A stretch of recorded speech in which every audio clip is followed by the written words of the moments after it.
Keberadaan konglomerat Joko Chandra yang buron selama bertahun-tahun masih menjadi misteri. Kuasa hukum Joko Chandra mengkonfirmasi bahwa kliennya sempat berada di Indonesia. Sementara imigrasi menyatakan Joko Chandra tidak tercatat melakukan perjalanan dari dan ke Indonesia. Permasalahan semakin pelik saat paspor Joko Chandra dicabut, maka status kewarganegaraan Indonesianya hilang dan tidak bisa diproses secara hukum.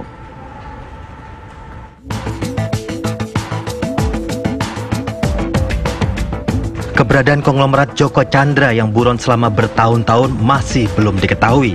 Terakhir Joko Chandra diketahui berada di Indonesia pada 8 Juni lalu di Pengadilan Negeri Jakarta Selatan saat pengajuan peninjauan kembali kasusnya.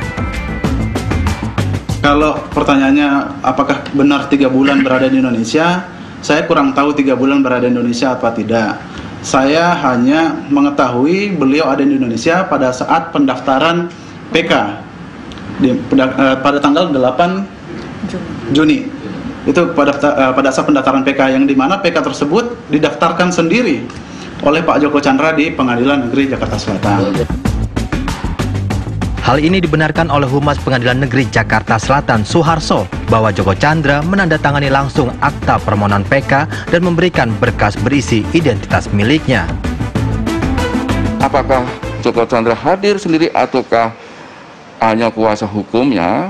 Dalam catatan kami, setelah kami konfirmasi, itu yang hadir adalah prinsipalnya sendiri, yaitu Joko Chandra dengan didampingi oleh kuasa hukumnya. Nah, berkaitan dengan hal tersebut, tentunya dalam hal ini dilampiri dengan KTP dari Joko Chandra itu sendiri. Nah, barulah dibuatkan akte pernyataan permohonan PK-nya itu. Perlu diketahui bahwa petugas PTSP, Panitra, dan yang lainnya, apakah itu Joko Chandra yang dimaksudkan untuk yang buron atau tidaknya, mungkin dalam hal ini apakah mengerti dan tidaknya, tentunya dalam hal ini pengetahuan orang, penglihatan orang kan, atau ingatan orang kan belum tentu selalu ingat terus. Nah, dalam hal ini yang jelas ada permohonan PK yang diajukan oleh Joko Chandra itu. Menurut pihak imigrasi, pihaknya sudah melakukan pengecekan di semua data perlintasan, namun tidak ditemukan adanya Joko Chandra. Paspor Joko Chandra pun sudah dicabut dan diberikan ke pihak imigrasi dari kuasa hukumnya. Sampai hari ini, kita cek untuk mengkonfirmasi, cek dan recheck ulang. Apakah di sistem pusat itu DPO, dan memang di counter DPO. Tadi di Bandara Suta sudah kita kirim tim, ke Halim sudah kita kirimkan tim. Nanti dulu Pak, ya. Dan disaksikan oleh Angkasa Pura II dan dari pihak aparat yang ada di situ untuk menyaksikan, dan memang ada, ya. Kemarin jam 5.15 paspor dikembalikan. Paspor Joko Chandra dikembalikan. Siapa yang mengembalikan? Mohon dicek itu pernah dipakai nggak? Tidak pernah. Nggak pernah dipakai? Tidak pernah. Okay. Tidak pernah dicap. Oke. Cukup itu tadi yang saya tanyakan itu. Tidak pernah dicap. Ya, ini dikirim oleh Ibu Anita per pos. Kami terima jam 5.15. Bukan Bu Anita ya, tetapi amplopnya Ibu Anita. Amplopnya itu tertanda Ibu Anita Kolopaking. Siapa yang mengirim saya tidak tahu, ya. Tetapi ini itu kemarin jam 5.15. Setelah kami cek, tidak ada cap imigrasi sama sekali. Berarti tidak ada di data perlintasan kami. Jadi dari awal kami sampaikan bahwa yang bersangkutan, ya, tidak pernah ada datanya di Lantaskim kami sampai saat ini. Yang namanya Joko S. Chandra tidak ada. Dengan dicabutnya paspor Joko Chandra, hal ini justru akan menimbulkan polemik baru. Menurut pakar hukum pidana Romli Atma Sasmita, dengan dicabutnya paspor Joko Chandra, maka pemerintah sudah tidak mengakui Joko sebagai warga negara Indonesia.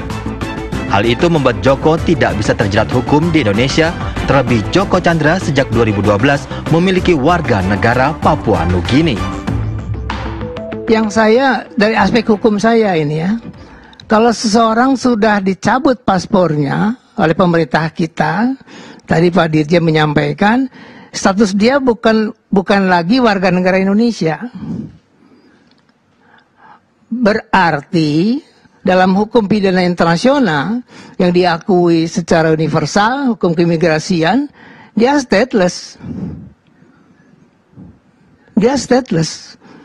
Nah kalau dia stateless, kemudian dijadikan katakanlah buron lah ya, di Interpol mau ditahu semua negara yang namanya ini. Terus pertanyaan saya, kalau tertangkap pun mau dibawa kemana? Yang namanya Joko Chandra, dia bukan warga Indonesia. Dia tinggal menyelesaikan eksekusi. Ya pertanyaan balik gitu. Dalam hal penuntutan memang, ya kalau seseorang beralih ke warga negaraan dalam proses penuntutan, dia tetap bisa dituntut. Tapi ini dalam proses eksekusi, ini masalah. Di dalam KUHP pasal 84 itu ada daluarsa eksekusi. Saya udah hitung-hitung 2034 baru daluarsa eksekusinya. Jadi masih berlaku. Jadi kalau Kejaksaan Agung meminta itu ya satu hal yang memiliki dasar hukum. Tidak keliru. Tapi masalahnya sekarang kan begitu tadi.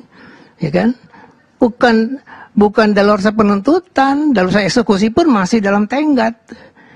Sekarang masalahnya kalau sampai dia tertangkap misalnya Singapura saja, mau dibawa kemana oleh Singapura? Joko Chandra mengatakan saya bukan warga negara Indonesia, saya stateless. Nah ini masalah. Makanya terus terang, saya juga kaget kalau memang paspornya diambil. Kalau memang kita mau berdia dalam status warga negara Indonesia melakukan kejahatan di Indonesia, hanya tinggal eksekusi, harusnya paspornya jangan dicabut dulu, tunda aja. Strategisnya begitu. Sampai tertangkap, ya kan? Tapi kalau sekarang dicabut, saya bingung nanti polisi di negara lain menangkap, lalu dia nggak mau dibawa kemana? Ini permintaan Interpol Indonesia. Joko Chandra mengatakan, maaf saya udah dicabut paspor saya, ini paspor saya Papua Nugini, bukan paspor Indonesia. Ini masalah loh, ini, ya kan? Sebelumnya Mahkamah Agung memvonis Joko Chandra 2 tahun penjara dan denda 15 juta rupiah atas kasus korupsi pengalihan hak tagih atau CSI Bank Bali pada tahun 2009 lalu. Joko kemudian melarikan diri ke luar negeri sehari setelah vonis dan menjadi buronan. Tim TV One mengabarkan.